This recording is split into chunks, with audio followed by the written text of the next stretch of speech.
This conference. What happened?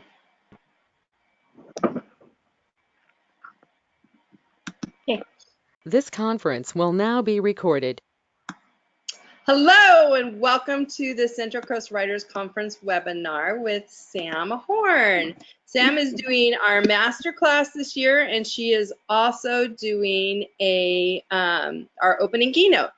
Sam is an Intrigue Expert and TEDx speaker, and she helps people create quality, one-of-a-kind projects that scale their impact for good. Her work, including Pop, Tung Fu, and the Washington Post bestseller Got Your Attention, has been featured on NPR and MSNBC and the New York Times, Forbes, Fast Company, and Reader's Digest. She is the former executive director of the Maui Writers Conference, so she's done this before. She's in that small group of unicorns that are crazy enough to do this work. And now she travels around teaching and with clients that include Boeing, Intel, Cisco, National Geographic, Accenture, the U.S. Navy, Capital One, NASA, Asian Leadership Conference, and the U.S. Embassy in London. She's one of the top-ranked speakers at the Inc. 500 conference. So Sam is one of our superstars, and we are completely blessed to have her. A day with Sam is like a day with sunshine. She spoke for us 1 year ago, or a couple years ago, at the opening keynote, and everybody afterwards came up to me and said, if nothing else happens for the rest of the conference, that was worth everything. And I was like, all right. So we're lucky to have her back. So she's going to talk a little bit about what she'll be teaching and what she'll be bringing and what to expect at the Writers Conference. Welcome, Sam. Why, thank you very much, Terry. Boy, can I put you on salary? That was a great intro. Anytime. I've really been looking forward to being part of your community again. You know, Terry, you really do something very special with your conference. Shakespeare said, be wealthy in your friends. And you create a community where everyone feels welcome and included. It is a really friendly place, and yet everyone's learning so much and moving their projects forward. So kudos to you for what you've created. Thank you very much. It's the one thing I'm most proud of. You know what? It is, I can imagine. It's Katharine Graham of the Washington Post said to do what you love and feel that it matters. How could anything be more fun? And I know that you love this, and boy, does it matter. So thanks on behalf of all of us. Aw. Okay, sure. Are we ready to dive in, Terry? Yes, I'm going to mute myself, and I'll speak back in when I need to. Okay, that sounds good. We'll share about 20 minutes of success stories and tips, and then I'm going to stop and give you an opportunity to come back, see if there's any questions from our group, and we'll answer those questions, and then we'll wrap up hopefully with some inspiring success stories that help people get their books out of their head and into the world and turn them into profitable businesses so they earn a good living by doing work that they love that matters. Good? Okay, very first thing is I hope you all have a notebook. We make a living from our mind, and Terry had mentioned that I had the privilege of emceeing the Maui Writers Conference for 17 years, kind of what Cannes is to the film industry, we were to the publishing industry. And in 17 years, our best-selling authors didn't agree on anything. Terry Brooks would get up and say, you have to work with an outline. Elizabeth George would get up and say, I never use an outline. Frank McCourt would say, you have to write first thing in the morning. Dave Barry would say, I don't get going until the afternoon. But they did agree on one thing, and that one thing was ink it when you think it. Jot those thoughts when they're hot, use it so you don't lose it. My hope is to share real life ideas that you can actually use in order to get that book that's in that head out in the world where it has a chance to make a positive difference for others and a prosperous living for you. So if you write these ideas down, I know that Terry is recording this, then you can refer to these ideas again and again in the future and put them into action so that you're getting real world results. All right, let's start with idea number one. Idea number one is to follow Dan Poynter's advice. Now, if I could see you, I'd ask you to raise your hand how many of you remember or knew Dan Poynter. He really was the father of self-publishing. 30 years ago, he was talking about writers should have autonomy. They should be able to have the ability to get their work out in the world instead of New York Publishing having the keys to the kingdom and being the only ones that decided whether you ever got a book deal. Well, what Dan Poynter said is, if you wait to write, you're not a writer, you're a waiter. So idea number one is to stop waiting for the perfect time to write. Is to stop waiting until things aren't so busy at work. Stop waiting until you're perfectly clear what book you want to write, or who your characters are, or what ideas you want to share. If you start making writing part of your daily habit, then that book is going to be a lot closer to fruition. Now, let me tell you, though, still under number one, about follow Dan Poynter's advice and write instead of wait. Because what I've discovered is that many of us have some kind of block that is keeping us from writing. In fact, the very first year of the Maui Writers Conference, I was the MC, so I was walking the beach in the morning to make sure I had my intro straight in my mind. There was a woman on the beach sitting and crying. And I went over, I said, "Are you okay?" She said, "No, I'm not okay." I said, "What's happening?" She says, "I don't belong here." I said, "You don't belong here?" She said, "Who am I to write a book?" She said, "I'm not perfect." She said, "I don't have a PhD. It's like I'm putting myself up on a pedestal. It's almost arrogant." She said, I just don't know if I should write a book." And I said, "What do you want to write about?"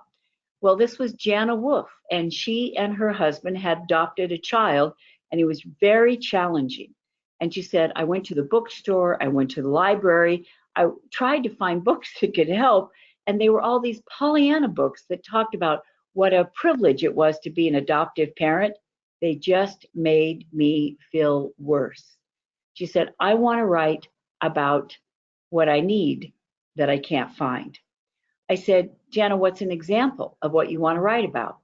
She thought about it for a moment. She said, "I want to write about the time that Ari was 3 years old and I fixed spaghetti for dinner, and he reaches across the table and he grabs a handful of spaghetti and he throws it in my face.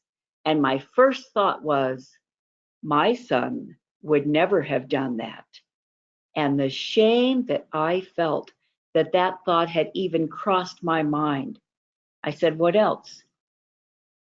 She said, "I want to write about, even though Ari is challenging, when it's time to send pictures of him to his birth mother, I still edit out the cute ones because I live in daily fear she's going to change her mind and want him back." I said, "Jana, the question to ask isn't, am I perfect? Do I have a PhD? The question to ask is, would someone reading my book benefit? If someone reading your book will benefit, not only do you have the right to write, you have a responsibility to write." Have you ever thought about it that way? Have you ever realized that ideas in your head help no one? Stories and lessons learned in your head help no one? If you've experienced something, observed something, learned something along the way, not only do you have the right to write, you have a responsibility. Now, by the way, as Paul Harvey would say, the rest of that story, go online to Amazon and check out Jana Wolf and Secret Thoughts of an Adoptive Mother. That book has been out in the world now for 20 years, making a difference for thousands of people around the world. And I had a chance to run into Jana recently, and she said that she still gets email every single week from people saying, "I thought I was the only one." So idea number one, follow Dan Poynter's advice and write instead of wait, and understand that if you have stories or lessons learned or experiences or expertise or epiphanies to share, write on. All right, idea number two. Now we're going to follow advice I gave to Sherri Salata. Now, you may know Sherri Salata. She was the executive producer of the Oprah Winfrey Show, and she ran Harpo and she ran OWN, OWN, Oprah's TV station for many years. So I had a chance to interview Sherri Salata in an organization, and in the middle of the interview, she was telling a story, and she kind of laughed, and she said, "Well, if I ever write a book, I know what I'm going to call it. And I said, what? And she said, I did everything all wrong, and it turned out all right. That's a drop the mic moment. I said, that is a fantastic title. Now, that wasn't what the interview was about, so we moved the conversation on. But after the interview, I said, Sherri, tell me you're writing that book, because when you have a great title, you have the keys to the kingdom. You know, you can get your foot in the door to get a book deal, to get an agent, to get an editor, to get followers, to get visibility, media, etc. And she said, Sam, I don't know where to start. I mean, this woman has been on the front seat of the personal development industry now for the last 25 years. And she has stories about putting on a birthday party for Oprah with Jerry Seinfeld and Michael Jordan and Beyonce and Chris Rock. And she has stories about helping a woman deliver a baby in a 7-Eleven parking lot. And I mean, this woman can tell stories for days. And she said, I don't know where to start. I said, Sherri, you're an executive producer. Executive produce your book. So we're going to executive produce your book right now. On your notes, please write this down.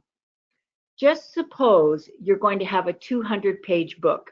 Now, we're going to start with nonfiction, but believe me, we're going to talk plenty about fiction. So if you have characters, if you have fiction that you're telling, whether it's historical fiction, whether it's science fiction, whatever it is, this can be adapted to work for you. Let's use this system to help you start getting that information in your head organized so you see it as a book to kickstart the process. So let's presuppose your book is 200 pages. Now let's presuppose that no chapter is longer than 10 pages. And the reason is because of the psychology of completion. The psychology of completion says repeated behavior is rewarded behavior is repeated behavior. In other words, if you're reading a book and the chapters are 30 pages long, it's hard work. You put the book down and who knows if you come back because it feels like a slog.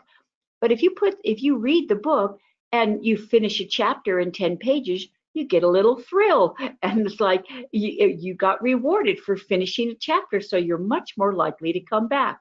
Now, Dan Brown of the Da Vinci Code was actually one of the first popular authors to use this. If you remember his book, The Da Vinci Code, he had 2- and 3-page chapters, and those chapters were intentionally page turners. Page turning books are not accidental, they are intentional. So he would have a 2- or 3-page chapter, and at the end of the chapter, it would say, and then he opened the door, and there was the last person he expected to see. How could you not turn the page? So see, your chapters are going to be 10 pages or less, and at the end of each chapter, if you are writing fiction, you're going to have some kind of teaser where people have to turn the page because they want to know what's next. If you're writing nonfiction, you give a little preview, especially using the word surprising or unexpected. In our next chapter, I'm going to give you the surprising reason why never to do this. Or in the next chapter, I'm going to give an unexpected trend from my interviews. Do you see how our eyebrows are up? How could we not turn the page? Now you have set up short chapters, completion, and you have also set up this momentum. The pace is when people say, I couldn't put the book down. Well, now, if you have a 200-page book and you have chapters that are 10 pages or less, you have 20 chapters. So right now, on your notes, please write 4 lines, 4 horizontal lines, 5 boxes each. So you have 1 line, 1, 2, 3, 4, 5 boxes. Then you have another line, 1, 2, 3, 4, 5 boxes. Then you have another line, 1, 2, 3, 4, 5 boxes. And you have another line, 1, 2, 3, 4, 5 boxes. Now we can start spitballing your book. We can start saying, okay, here are the scenes that I want to put in my book, or here are the points I want to put in my book. Here are the epiphanies and experiences I want to put in my book. So I'm just going to fill in a few of these for you to kickstart the process.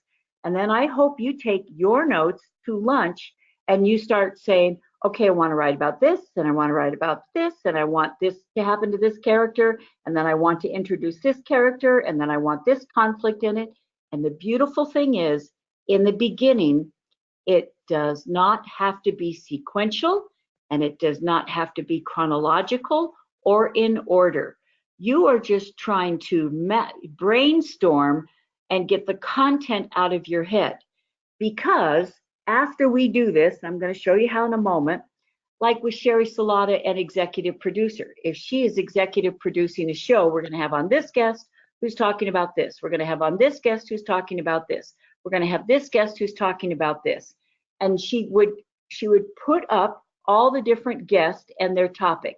But then you stand back and you go, ooh, that's 3 women in a row. We need to throw a man in there. So let's put this person over here. Nope, these 3 people are kind of dry. We need that funny person up front so that people decide to watch the show. And then, oh, all these people are for this. We need someone who's against this so that we have this controversial discussion where people on the edge of their seats. You're going to do the same thing. So on your notes, that first box, the first row, upper left, that's your introduction. Now, if you're writing nonfiction, I'm going to tell you what you can put in the introduction. Why me? Why this topic? Why you? Why now? Why this way?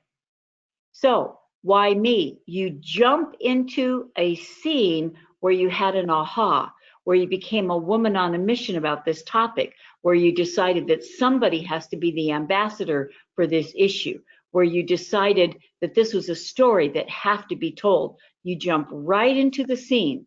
Next, why this topic? If you're writing nonfiction, now you bring in some statistics. Did you know the Harvard Business Review said that 20% of people are doing this? Did you see the article in Psychology Today that said that 60% of people say they don't have a single confidant? So you are bringing in statistics that show that this is a real epidemic or issue or concerns a lot of people. And then why this topic or why you may say, have you ever had this happen to you? Have you ever wanted to know this? Have you ever been in this situation? And ideally people are going, why, yes, I have had that happen to me. And I do worry about that. And I would like that. So now they're buying into your topic. You're making it relevant for them. And then you say, why now? Is that John Cotter, who is one of our country's experts on change, he's a Harvard professor, said, do you know what the #1 prerequisite is for change? A sense of urgency. So why is this important now that they read this book? Why can they not afford to wait? Why can't they delay? And then why this way? Now this goes to the tone of the book. You may say that I know you're busy, which is why I've divided the chapters into 10 pages or less so that you can dip in and derive value even if you don't have much time to spare. Or I've told this story with a lot of experiences from people around the world of different ages so that you get to have proof of concept that other people have dealt with this successfully and you can too. So that would be the intro. Now, you just start putting in, maybe the next chapter 1 is going to be the definition. What is it we're going to talk about? And you're going to have a 10-question quiz asking people questions so that you have an interaction immediately in the first 10 pages of your book. Then maybe you're going to talk about why this is important and we don't do it. And now you take this storyboard with you wherever you go, because the next step is to make your life your lab. I'll say it again. Step 3 is to make your life your lab, because you are going to keep your antenna up for dialogue that could go in your book, for experiences that could go in your book, for maybe a character that you see that is fleshed out in a way that's going to make your character even more interesting or intriguing or relatable. But now when you see the world and when you get those thoughts, you can put them in an organized place. So instead of just collecting insights or collecting, oh, I wonder if this should happen to my character, or I should put this in the scene, or I should describe this place, you are taking everything you think and putting it in your storyboard. So even if you don't have time to sit down and write, you are still building your book by making your life your lab. Natalie Goldberg said, writers get to live life twice. I think that writers get to live life thrice. Is because we are more attentive, we notice what's going on around us, we write it down in the moment. And then we have an epiphany about where it would go in our fiction or nonfiction book. And then we get to share it and hear back from people about how it's made a difference for them or inspired them or made them feel not so alone. So make your life a lab. So 3 quick points. Number 1, follow Dan Pointer's advice. Write instead of wait. And remember Jana Wolf, and you have the right to write if you have ideas or insights or experiences that might add value for others. Pablo Picasso said, the purpose of life is to find our gifts. The meaning is to give them away. I believe that writing is a gift. I believe having the privilege of sharing our insights and our experiences and our stories with others is our gift. And when we have an opportunity to give away, it makes life even more meaningful, purposeful, and rewarding. So I'm going to stop right here, Terry. Maybe we have questions that you'd like to bring up or that people would like to bring up to make sure that we cover things that are relevant to the people who are joining us today.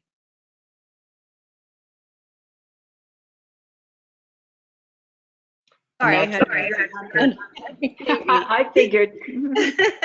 All right, we haven't anybody typed any questions, but I'm going to unmute everybody for a second. And does anybody have any questions for Sam at this point?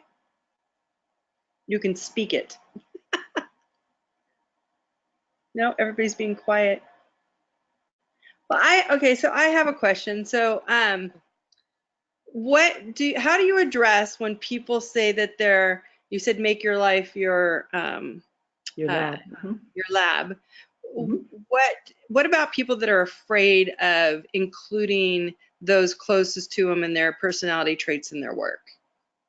I tell you, thank you, Terry, because this question came up every single year at Maui Writers Conference, especially when people are writing memoirs. People would say, if I write this, my family's never going to talk to me again. Or if I write this, it's like it's going to ruin this relationship. And people who are writing memoirs always had 3 pieces of advice. Number 1, write it. Because you draft, then you craft. You get it written, then you get it right. The critical voice kills the creative voice. So if you are trying to write it and in your mind you've not given yourself permission, you have your mental brakes on, and the writing will be stilted. The writing will be masked. You will not get in a state of flow because you're in that judging voice. Here comes the judge. So their first advice is to write it. The second piece of advice, when you finish it, then you make a decision. And it often falls into, number 1 is I can't write this, is because I want to, this relationship with this person is more important than getting this message out. So at that point, you put the book on the shelf. Maybe someday you'll get that out in the world, but not now. Now, the second is that maybe you can mask the identity of some of the people. So you're telling some of the stories, however, the details have changed so that they will not recognize themselves in it. And the third choice is maybe you decide, instead of honoring 1 person or 3 persons, I am going to honor the thousands who could benefit from this message. Many memoirists, whether it's The Glass Castle or whether it's Mary Carr, who write about dysfunctional upbringings, Augustine Burroughs, etc., running with scissors, what they decide is, you know what, if I write this, Pat Conroy, my family may be really upset with me. But meanwhile, this message will be out in the world. Thousands of people maybe think, you mean I'm not the only one? Maybe relating to it, comforted by it, inspired by it, do something differently as a result of it. So that is to, I would say, write it, Terry, and then after make the decision about whether you're going to publish it, put it on hold, or whether you're going to adapt it so you can still tell the story and mask the identity of the individuals involved. So I don't know if you know this, but I left law school and joined the circus and was a trapeze artist for 5 years. Only you, Sherri. Only you. So I always say same circus, different clowns. But so of course I have a very unique story. Not many people have ran away and joined the circus and was a trapeze artist. And so when I started to write, and I know that, and it's one of the best things you can ever say at a dinner party to stop every conversation. It's like, well, when I was with the circus. So when I went to write the memoir, it was when I was 20 and stupid, and that person I had packed away in a box and I didn't want to visit her again. I didn't want to admit all the things that I did that were so stupid. So what I did to get myself to write it is I turned it into a novel, and I gave my character a name and just started writing it in the third person, which was fine and dandy until one of my writing groups said, I want you to write what, because with the trapeze, it's not something like you can say, well, he walked down to a river and everybody can mentally put a river in their head. Most people haven't climbed a trapeze or flying, so I had to really go deep into explaining what it was like. So I wrote that in first person, the first time I ever flew for an audience. And so then I have half of the book is in first person and half of the book is in third person. And then I threw it away because I thought I can't do both. But when I finally had an agent look at it, they're like, no, it's a tell that when it gets hard, you go to the third person. And the audience will figure that out, because you haven't yet, but the audience will figure it out. I'm like, oh my gosh, thank you. So anyway, so The Greatest of Ease is coming out next year. Oh, yay!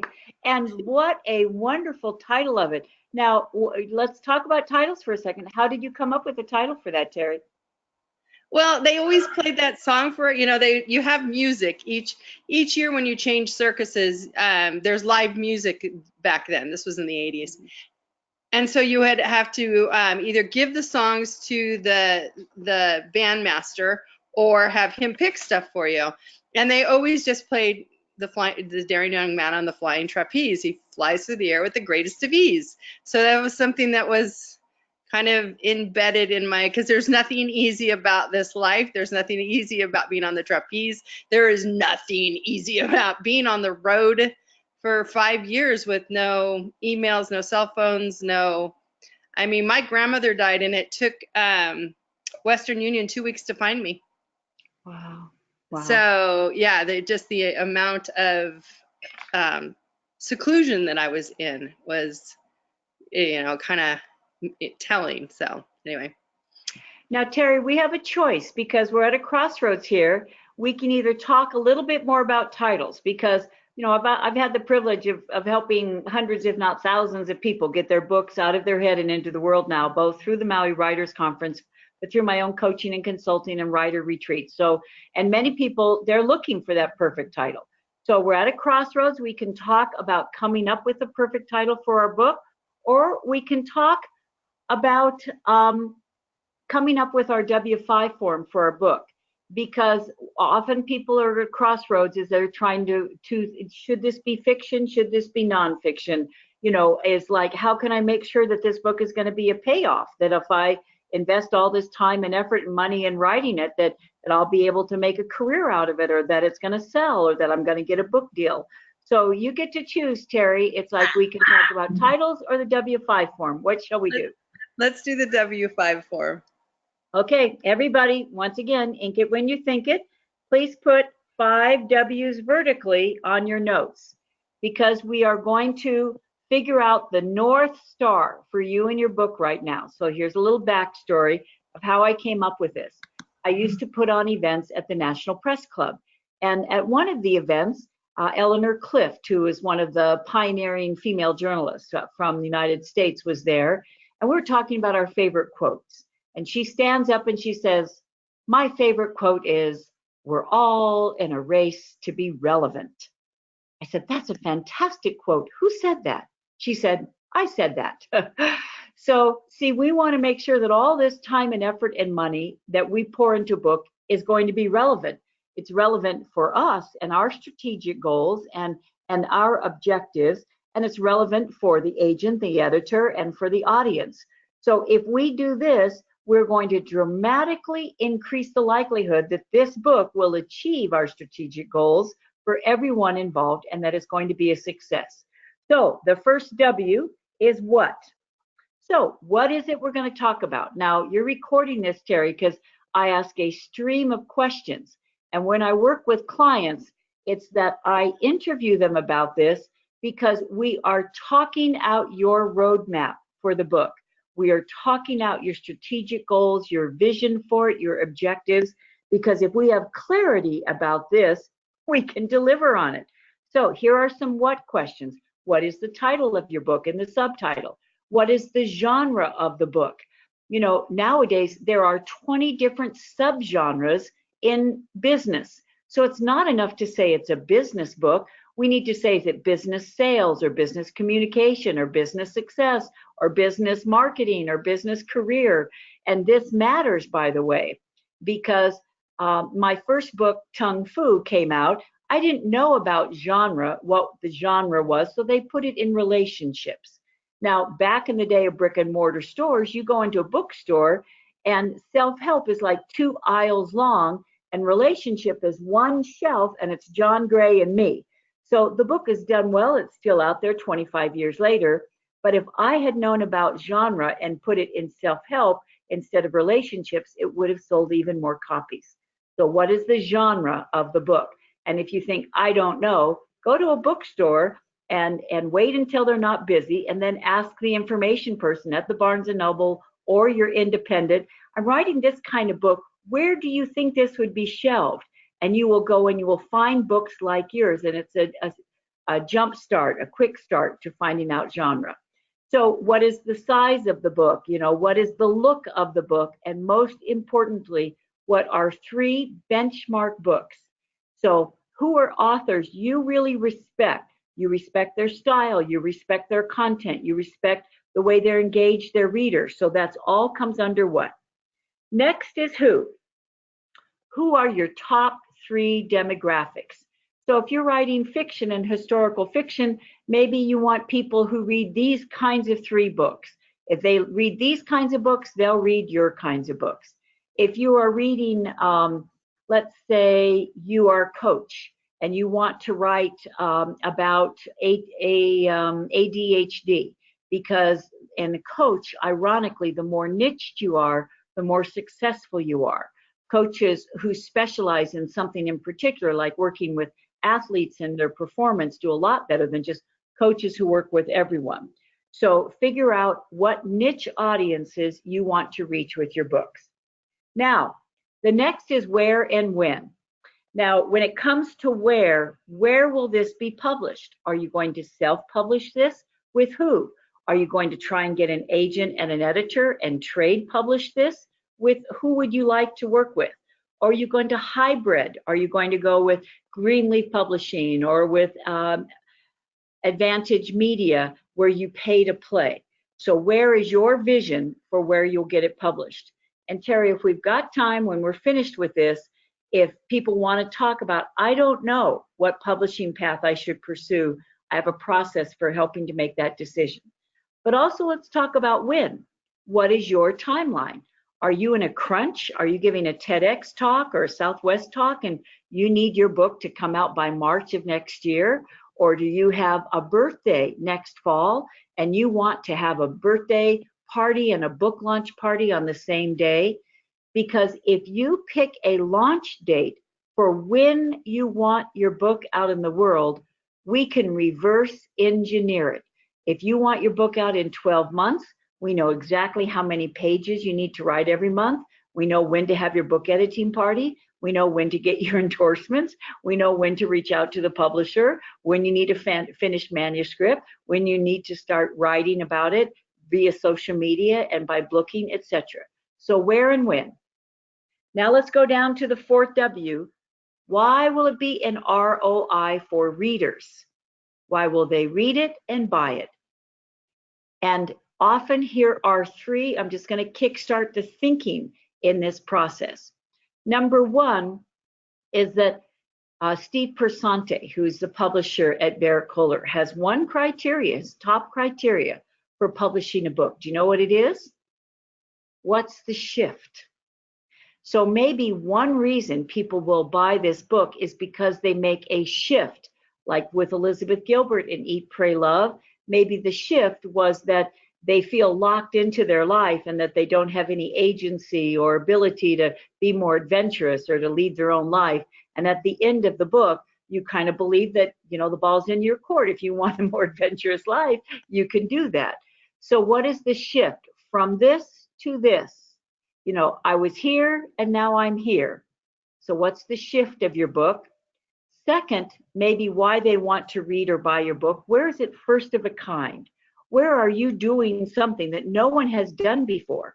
Or maybe where are you contrarian? Where is what you're saying flying in the face of the norm, and people will want to read or buy your book because you're alerting them to something that's outdated or old-fashioned or doesn't work anymore, or that is compromising them, and you are going to solve this problem for them, or you're going to help them turn this around with a heretofore original process that they will not have seen anywhere. And now the number 3 reason why people might want to read your book goes to the tone.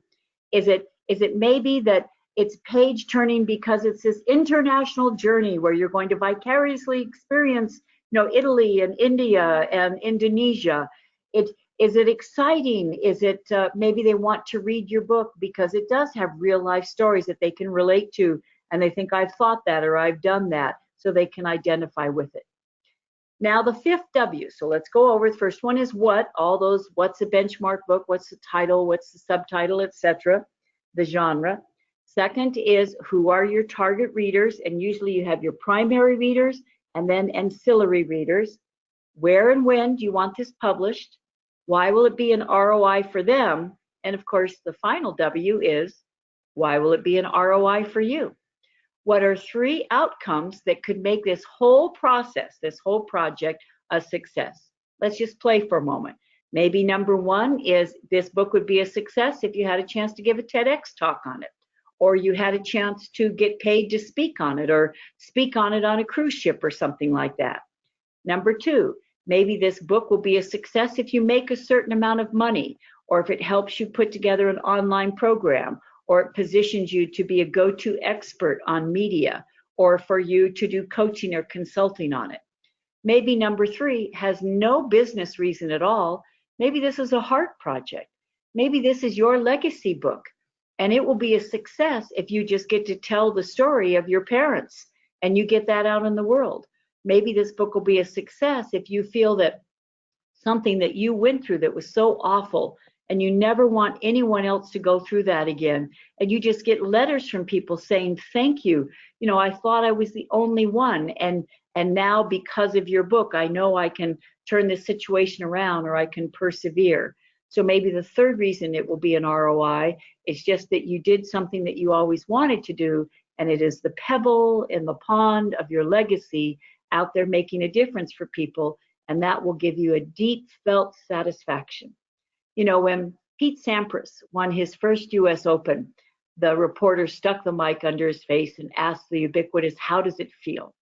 And instead of giving a low-hanging fruit answer, he thought about it for a moment, and then he said, no matter what else happens the rest of my life, I'll always be a US Open champ. That's how it feels to write a book, to know that you have shared something that you have gone through, something that you have learned, some story that wanted to be told, and it is tangible. It is out in the world, inspiring people, connecting with people, educating people. I promise you, it is one of the most tangibly satisfying things you will ever do in your life. Terry, back to you. See if we have any questions, or if we need to wrap up in a few minutes. If there's one last technique we can share, hopefully that will help people become published writers by this time next year.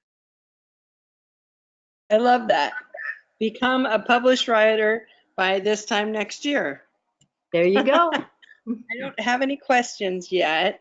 So how do you feel about, if you just start from the very beginning of I'm going to self-publish this. I'm just going to write it, put it out there, and skip the whole publisher and agent thing. Yeah. Well, Terry, here's the thing, is that I have a matrix to help you decide which publishing path is the right one for you. And as you know, you've been doing this a long time, Terry, even 10, 15 years ago, if you self-published, trade publishers, Simon & Schuster, Random House, St. Martin's, etc., they wouldn't talk to you. It was like, ooh.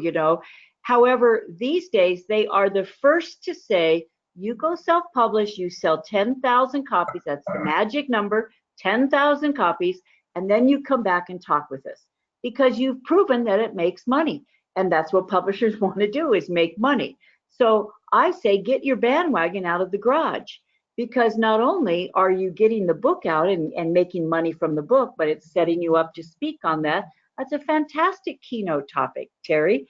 It's like, who knows how else you're going to leverage that into a very meaningful, rewarding life and income.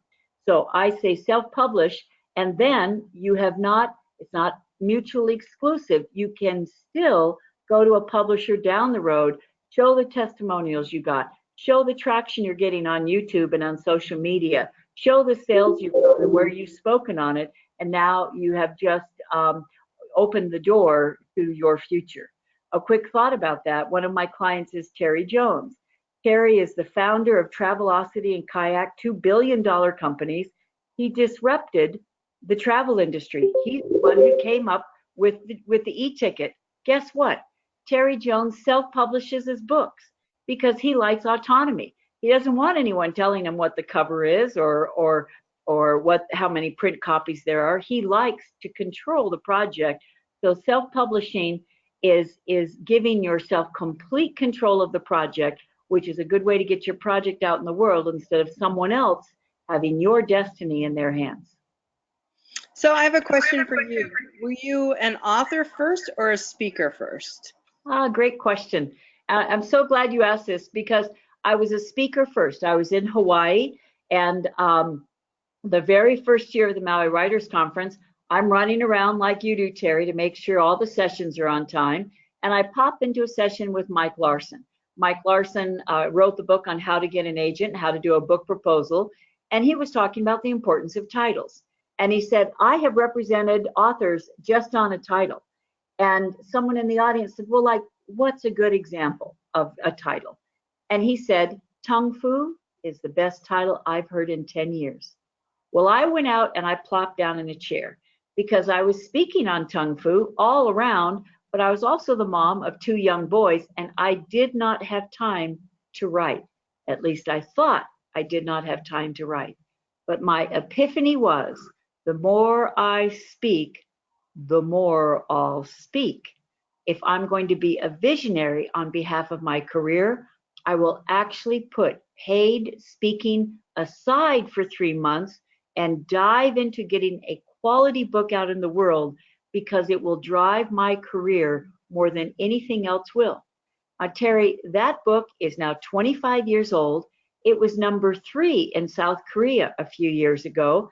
We've certified people in it around the world. We still get letters. Sherri runs my business, is on the call. She gets letters from people almost every week, from Turkey, from Singapore, from people who have benefited from that book.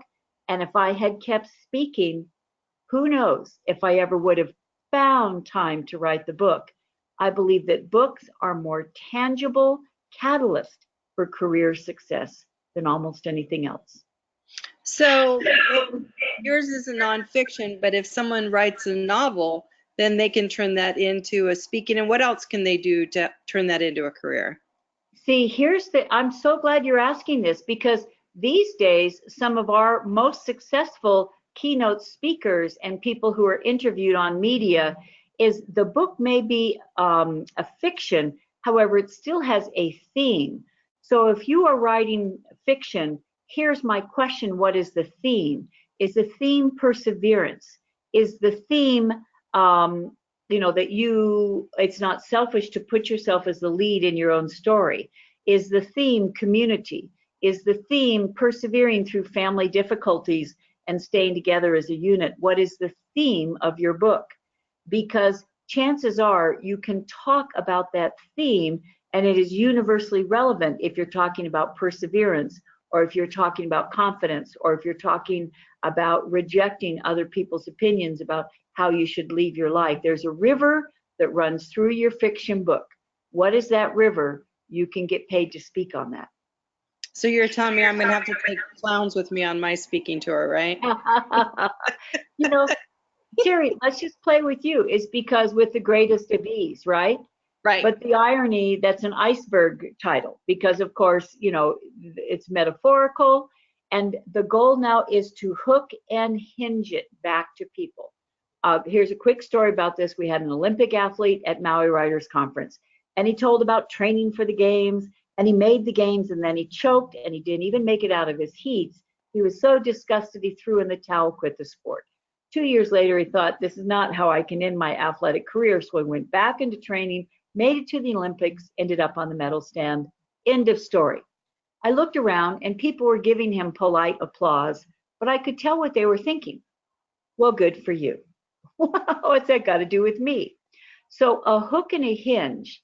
Never did he come back to the audience with 3 you questions. Have you ever had a goal that didn't work out the way you wanted? Did you throw in the towel, or did you rededicate yourself? How do you feel about that? How'd that work out for you?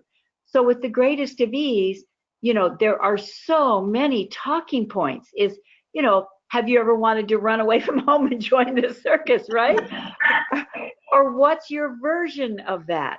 What does it stand for, right? What that, Terry, I imagine that stands for you're never too old to have a new dream, right? Is that it's a big world out there, and you see it as an adventurous place, not a dangerous place. Right. So you ask people, you know, how do you feel about taking risk? And would you call yourself an adventurous person? And do you see how by asking those kinds of questions that, as Lance Armstrong said, and I don't normally quote him anymore, but it's not about the bike. It's actually not about the circus and the trapeze, is it? It's about the universal themes in your story that people can relate to, whether they're 20 or 60, a lawyer or a stay-at-home mom.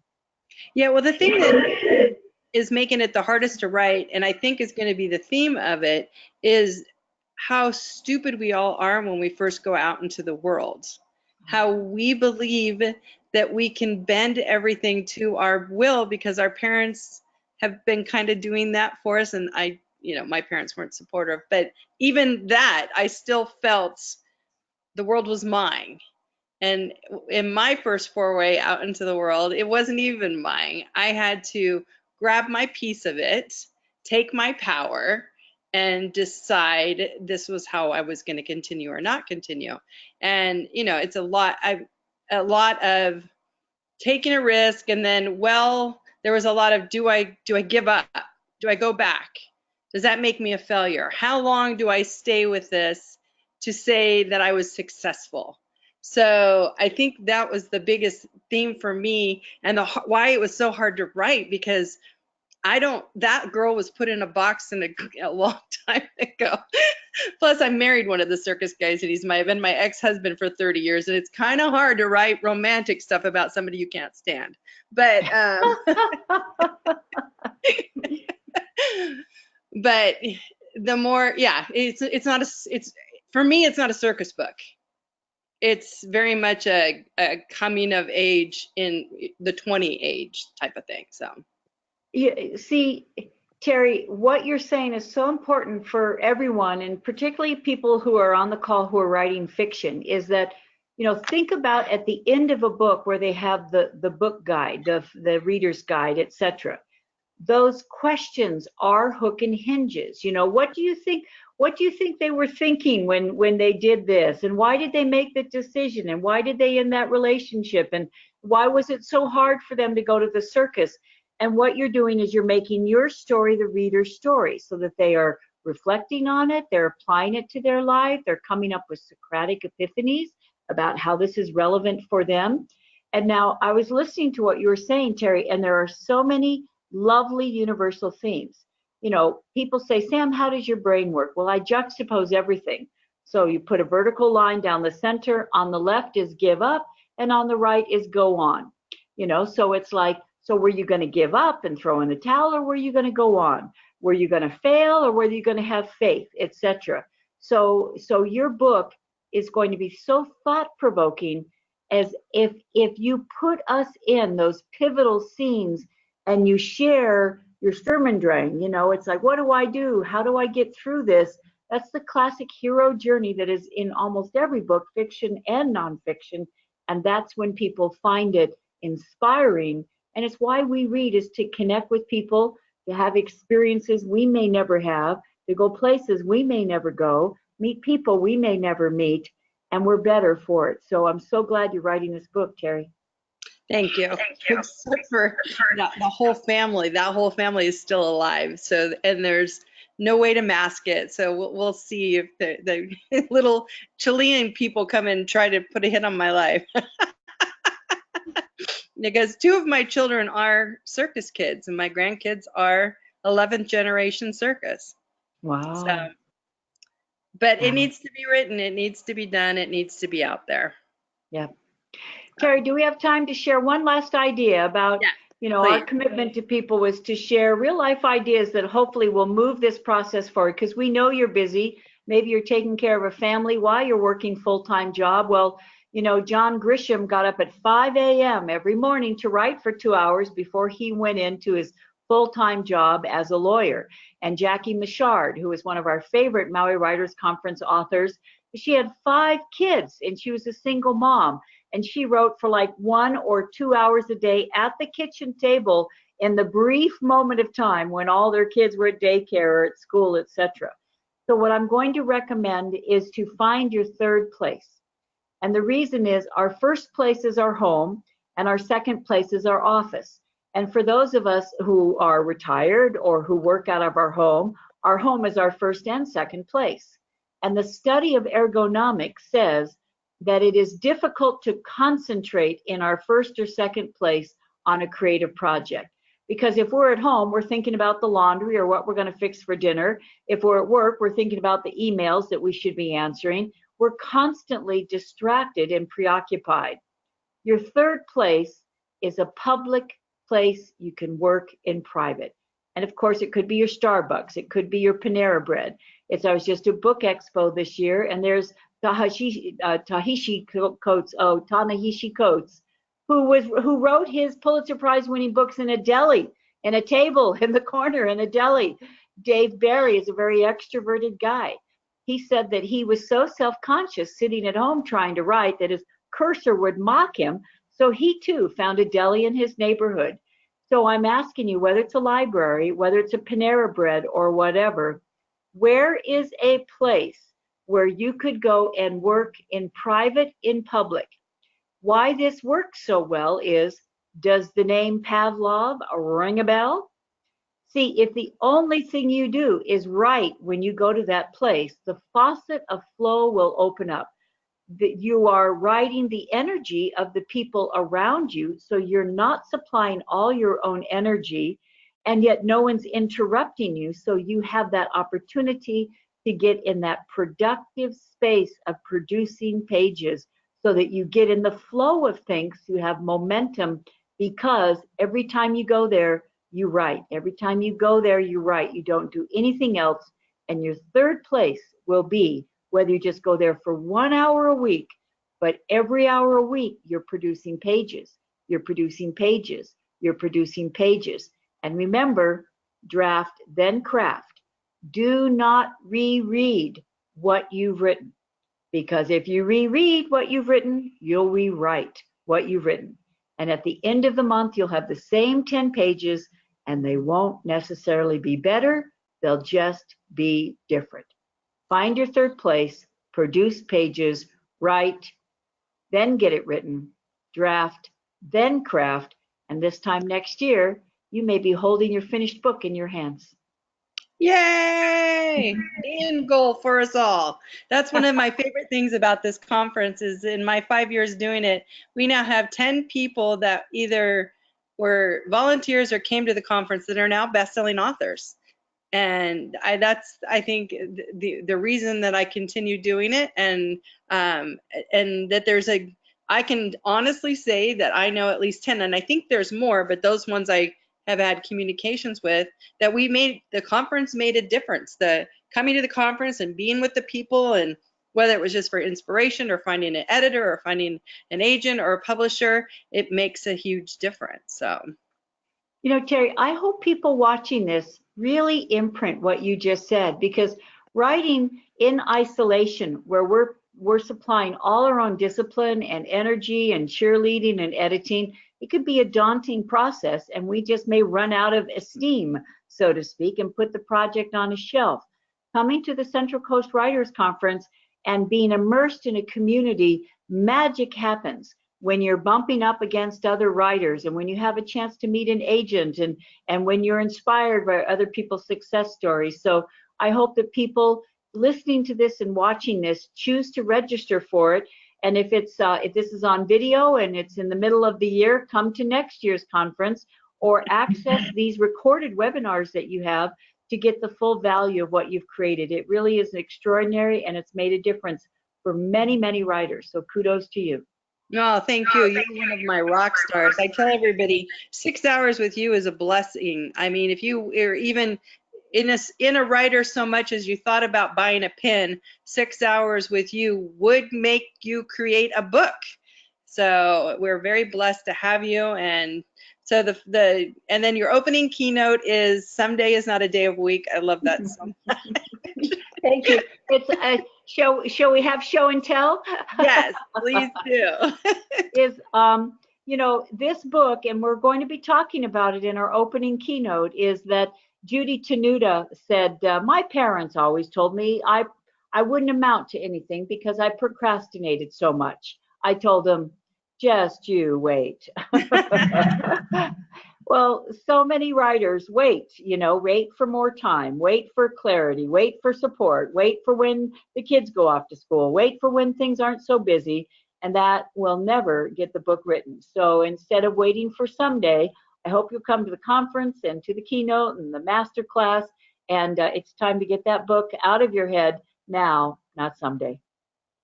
All right. Thank you, Sam, so much. I really appreciate you taking the time to do this, and we'll see you in a couple weeks. I'm looking forward to it. All right. Thank you. Bye, everybody.